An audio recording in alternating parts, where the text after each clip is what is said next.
Hi viewers, welcome to our channel. ప్రస్తుతం మనతో పాటు దామ బాలాజీ గారు సీనియర్ జర్నలిస్ట్ ఉన్నారు. వాటితో ఒకసారి మాట్లాడదాం. సార్ నమస్కారం. నమస్తే. సార్ నేను అసెంబ్లీలో అల్లు అర్జున్ గారి గురించి రేవంత్ రెడ్డి గారు, అక్బరుద్దీన్ గారు వ్యాఖ్యలు చేయడం మనం చూసాం సార్. దీని పట్ల అల్లు అర్జున్ గారు కూడా ప్రెస్ మీట్ పెట్టి మాట్లాడారు. కాకపోతే ఆయన ఎక్కడ కూడా రేవంత్ రెడ్డి గారి పేరు మాత్రం తీయలేదు. అయితే ఇప్పుడు ఒక న్యూస్ వైరల్ అవుతుంది సార్. అది అల్లు అర్జున్ గారు పరువు నష్టం దావా వేయబోతున్నారు రేవంత్ రెడ్డి గారి పైన, అక్బరుద్దీన్ గారి పైన అని అంటున్నారు. మరి నిజంగా పరువు నష్టం దావా వేయబోతున్నారా? అసలు ప్రెస్ మీట్ లో అల్లు అర్జున్ గారు ఏం మాట్లాడారు? ఎందుకు రేవంత్ గారి పేరు కూడా ఆయన మెన్షన్ చేయకుండా మాట్లాడడం మనం చూసాం సార్. మరి ఎంటైర్ గా ఈ ఇష్యూ పైన మీరు ఏం చెప్తారు? అసెంబ్లీలో రేవంత్ రెడ్డి కూడా అల్లు అర్జున్ పేరు తీయలేదు. అంటే స్ట్రాటజిక్ గానే ఉన్నట్టుగా అర్థమవుతుంది. రేపు పొద్దున ఏదైనా కేసు పెట్టినా నేను అల్లు అర్జున్ పేరు చెప్పలేదని ఆయన అన్నది. సో ఇటు ఇతను కూడా ఒక ఆర్టిస్ట్ అదే మాట్లాడాడు. ఎవరు?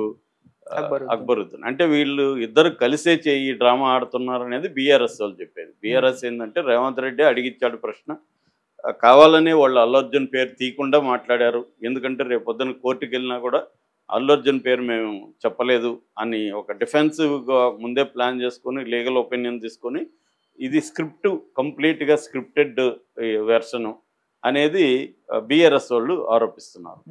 సో ఏదేమైనా ఇటువైపు రేవంత్ రెడ్డి కానీ అక్బరుద్దీన్ కానీ అల్లు అర్జున్ పేరు తీయలేదు. అటువైపు అల్లు అర్జున్ సమాధానం ఇచ్చినప్పుడు కూడా అల్లు అర్జున్ వీళ్ళ పేర్లు చెప్పలేదు. వ్యక్తులు నేను ఏ వ్యక్తులకి వ్యతిరేకం కాదన్నాడు. కానీ ఇక్కడ వ్యక్తులే కదా చేసింది.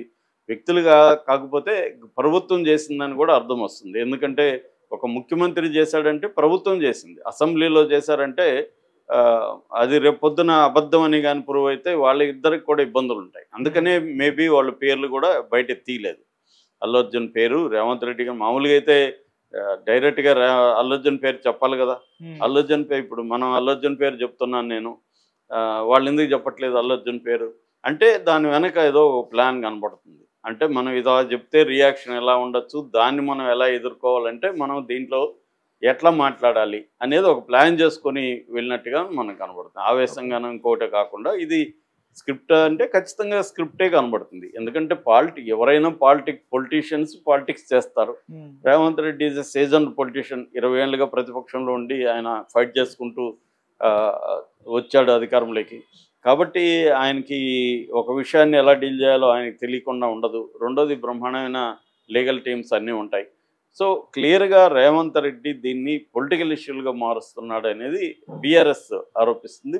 ప్రతిపక్షం కాబట్టి అలాగే మాట్లాడతారని వీళ్ళు అంటున్నారు. ఏదేమైనా దీన్ని ఇమ్మీడియట్గానే అల్లు అర్జున్ దాదాపు 8:30కి నిన్న రాత్రి ఆయన ప్రెస్ మీట్ పెట్టారు.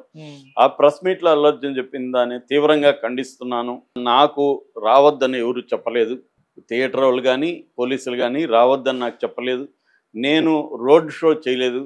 అక్కడ ఆగినప్పుడు మాత్రం నేను కూర్చొనే ఉంటే అంతమంది అభిమానులు కూర్చొనే ఉంటే ఇదని పోలీసుల సలహా మేరకే నేను పైకి లేచి దీంట్లో నుంచి కారులో నుంచి అందరికీ వాళ్ళకి చేతులు ఊపి ఇది చేశాను. అంత తప్ప మళ్ళీ నేను కూర్చున్నాను. థియేటర్ దగ్గర ఎక్కడ కూడా నేను రోడ్ షోలు ఏమీ చేయలేదు అన్నాడు. ఇప్పుడు రోడ్ షో చేసినట్టు నిరూపించాలంటే విజువల్స్ కావాలి కదా. ఇతను మెట్రో దగ్గర ముషీరాబాద్ మెట్రో దగ్గర విపరీతమైన క్రౌడ్ వచ్చినప్పుడు లేచి చేసి మళ్ళీ కూర్చున్నాడు విజువల్ మాత్రం ఉంది. కానీ రోడ్ షో చేస్తున్న విజువల్ అయితే లేదు అక్కడ క్లియర్గా. రేపొద్దున కోర్టులో ప్రవేశపెట్టాలి. ఇవన్నీ ఏంటంటే రేవంత్ రెడ్డి ఏం చెప్పాడు, అల్లు అర్జున్ ఏం చెప్పాడు అనేది మనం డిస్కస్ చేయొచ్చు, కానీ కోర్టులో కుదరదు. కోర్టులో ప్రతిదానికి ప్రూఫ్ అడుగుతారు. ప్రూఫ్ చూపిస్తేనే కోర్టులో ఇదవుతుంది. అట్లాగే ఆయన మీద పెట్టిన 2 సెక్షన్లు అప్లికబుల్ కాదనేది కూడా కోర్టులో డిస్కషన్ జరుగుతుంది. నాకు తెలిసి సుప్రీంకోర్టు వరకు కూడా వెళ్ళే అవకాశం ఉంది ఈ కేసు. ఫైనల్గా సుప్రీంకోర్టు దీన్ని చేస్తుంది. అక్కడ ఏం జరుగుతుంది అనేది మనం చూడాలి. అయితే ఇక్కడ ఏమైందంటే రేవంత్ రెడ్డి అభియోగాలు ఏంటి? రేవంత్ రెడ్డి ఏం చెప్పాడంటే అల్లు అర్జున్ పర్మిషన్ లేకపోకుండా వచ్చాడు, రావద్దని పోలీసులు చెప్తే వచ్చాడు. నెంబర్ 1. వచ్చినా కూడా రోడ్ షో చేసుకుంటా వచ్చాడు. నెంబర్ 3, బాల్కనీకి వెళ్ళి దీనివల్ల వెళ్ళడం వల్లే గుంపులు ఎక్కువైనాయి. మేము ముందే చెప్పాం కాబట్టి పోలీసులు మా తప్పు లేదు. సో తర్వాత వాళ్ళకి ఇబ్బంది అయ్యి తల్లి కొడుకు ఇలా పడిపోయి బయటికి తీసుకొచ్చినాక ఇద్దరు చనిపోయినారని పోలీసులు అనుకున్నారు. అనుకొని ఏసీపీ అల్లు అర్జున్ దగ్గరికి వెళ్ళి వెళ్ళడానికి ట్రై చేస్తే అల్లు అర్జున్ రానివ్వలేదు. వాళ్ళ ప్రైవేట్ టీం అల్లు అర్జున్ని ఏసీపీని అల్లు అర్జున్ టీము రానివ్వలేదు. చివరికి సెంట్రల్ డీసీపీ కలుగ చేసుకొని తాను వెళ్ళి మిమ్మల్ని అరెస్ట్ చేయాల్సి వస్తుంది, ఇద్దరు వ్యక్తులు చనిపోయారు తల్లి కొడుకు అని చెప్పితే అప్పుడు అల్లు అర్జున్ టీంతో బయటకు వచ్చాడు. అంటే వీళ్ళు చనిపోయినా తెలిసి కూడా ఆయన సినిమా చూసి వెళ్ళాడు. వీళ్ళు పోలీసులు వెళ్ళి చెప్పినా కూడా నేను వెళ్ళను, నేను సినిమా చూసే వెళ్తాను అని అహంకారంగా మాట్లాడాడు. ఇది రేవంత్ రెడ్డి చెప్పిన వెర్షన్.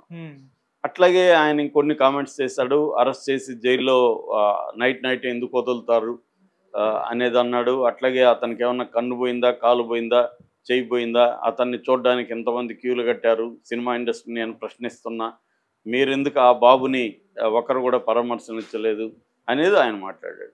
దీనికి అల్లు అర్జున్ సమాధానం చెప్పాడు. ఆయన మళ్ళీ సారీ చెప్పాడు వాళ్ళకి, ఫ్యామిలీకి.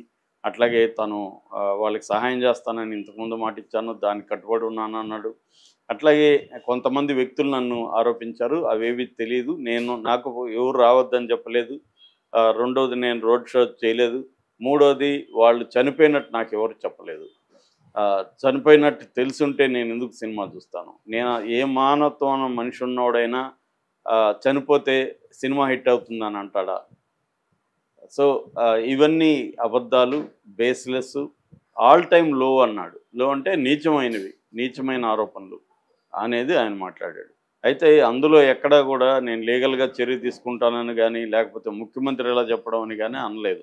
ఈ ప్రభుత్వం మా సినిమాకి అనేక రాయితీలు అవి కల్పించింది, సో దానికి మేము కృతజ్ఞత ఉంటాము అనేది కూడా అన్నాడు. వ్యక్తులు కొంతమంది ఇలా మాట్లాడడం కరెక్ట్ కాదనేది ఆయన మాట్లాడాడు తప్ప ప్రభుత్వం మీద కానీ, ప్రభుత్వంతో మేము గొడవ దలుచుకోలేదు అనేది కూడా ఆయన అన్నాడు.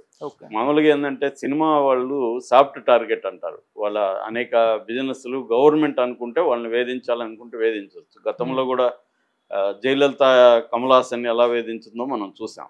కమల్ హాసన్ని దేశం విడిచిపెట్టి వెళ్ళిపోతానని ఆయన ఒక దారుణమైన కండిషన్లోకి ఆయన్ని జయలలిత నెట్టిందప్పుడు. ఆయన నేను ఉండను ఈ దేశంలో అన్న స్థాయి తీసుకొచ్చింది. సో ఏదైనా అధికారం పర్మనెంట్ కాదు. అధికారం ఉంది అని ఒక వ్యాపార వర్గాన్ని మనం, సినిమా అనేది కూడా ఆయన భాషలోనే, రేవంత్ రెడ్డి భాషలోనే వ్యాపార వర్గం. సో అందరూ అన్ని వ్యాపారాలు తప్పైతే సినిమా తప్పే, అన్ని వ్యాపారాలు కరెక్ట్ అయితే సినిమా వ్యాపారం కరెక్టే. వేరే వ్యాపారాలంతా రమ్మని పిలుస్తూ వాళ్ళకి మేము రాయితీలు ఇస్తాము, ల్యాండ్ ఇస్తాము, వాటర్ ఇస్తాము, కరెంట్ ఇస్తాము, మీరు రండి అనేమో మనం విదేశాలకు ఎంత వెళ్ళి పిలుస్తూ, ఇక్కడ వ్యాపారం చేసేవాళ్ళు వాళ్ళ మీద టార్గెట్ చేస్తే ఖచ్చితంగా ఇబ్బంది అవుతుంది. అది ఏంటంటే ఇది వ్యక్తిగత వ్యవహారం. ఇది రేవంత్ రెడ్డికో అల్లు అర్జున్ వ్యవహారం కాదు. ఇది ప్రజల లైఫ్ని ఎలా అఫెక్ట్ చేస్తుందనేది చూడాలి. అది ఇంపార్టెంట్. ఒక ముఖ్యమంత్రి స్థానంలో ఉండే వ్యక్తికి వ్యక్తిగత కక్షలు అనేవి ఉండకూడదు. రేవంత్ రెడ్డి వ్యక్తిగత కక్షలతో చేస్తున్నాడని నేను చెప్పట్లే, వీళ్ళు అలా విమర్శిస్తున్నారు. మరి కానీ ఇప్పుడు రేవంత్ రెడ్డి ముందున్న కర్తవ్యం ఏంటంటే, నిజంగా ఆయన చెప్పిందంత కరెక్ట్ అయితే దాన్ని లీగల్గా ప్రూవ్ చేసి అల్లు అర్జున్కి శిక్ష పడే విధంగా చేయాలి. అల్లు అర్జున్ నిజంగానే రేవంత్ రెడ్డి చెప్పినట్టుగా రావద్దంటే వచ్చి ఇవన్నీ చేసి రోడ్ షో చేసి, తర్వాత అమ్మాయి చనిపోయినా ఆమె తల్లి బిడ్డ చనిపోయినారని పోలీసులు చెప్పినా చేస్తుంటే ఇవన్నీ ప్రూవ్ కావాలి. మేము చెప్పామంటే చెప్పినట్టు ప్రూఫ్ ఏముందని అంటారు. ఇందాక ఇంకొక వెర్షన్ చదివా, అల్లు అర్జున్ మేనేజర్ సంతోష్కి చెప్పాడు, సంతోష్ నేను వెళ్ళి చెప్తానులే మీరు వెళ్ళిపోండి అన్నాడు అనేది ఒక వెర్షన్ ఉంది. మరి సంతోష్కి చెప్పారా, సంతోష్ అల్లు అర్జున్కి చెప్పలేదా? ఎందుకంటే అల్లు అర్జున్కి చెప్తే ఇబ్బంది అవుతుందని సంతోష్ చెప్పకుండా తీసుకెళ్ళిపోతే సంతోష్ ప్రాబ్లం అవుతుంది.